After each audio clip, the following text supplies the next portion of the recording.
The story begins around 605 BC. A young man named Daniel lived in Jerusalem. He was bright and from a good family. His future seemed full of promise, but then everything changed in an instant. The great Babylonian army marched into his city. They were powerful and unstoppable. Daniel, with other promising youths, was taken from his home. He was forced to walk hundreds of miles to a strange land. This was Babylon, a city of immense power and foreign gods. He was no longer in the comfort of his home. He was an exile in a land that did not know his God. In that grand city, Daniel and his friends were chosen for a special purpose. The king wanted the best and brightest to serve in his court. They were taught the language and literature of Babylon. Offered rich food and wine from the king, Daniel faced his first great test. The food had been offered to idols and prepared against the laws of his faith. He made a quiet, profound decision in his heart. Daniel spoke with courage and respect to the official in charge.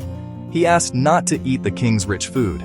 He proposed a simple test: vegetables and water for 10 days. Let them eat only vegetables and drink water. Then compare their appearance with those who ate the royal food. Afraid of the king, yet convinced, the official agreed. This small act of faithfulness was a seed of courage. At the end of 10 days, the test proved successful. Daniel and his friends looked healthier and stronger than the others. The official granted their request: a quiet stand for what was right. They excelled in their studies. God gave Daniel understanding of visions and dreams. Years passed, and Nebuchadnezzar's power grew.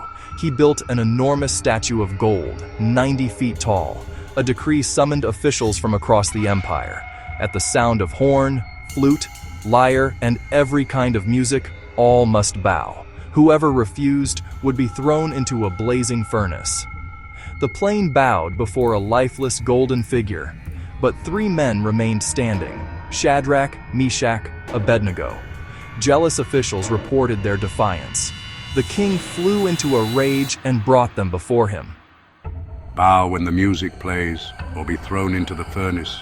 What god can rescue you from my hand? They answered with calm dignity, "We do not need to defend ourselves." If we are thrown into the blazing furnace, the God we serve is able to deliver us. And he will. Decades later, Babylon fell and the Medo-Persian Empire rose.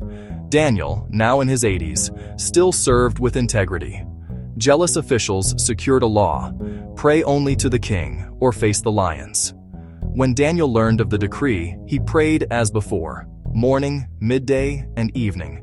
Darius tried to save him, but the law could not be repealed. Daniel was thrown into the den of lions.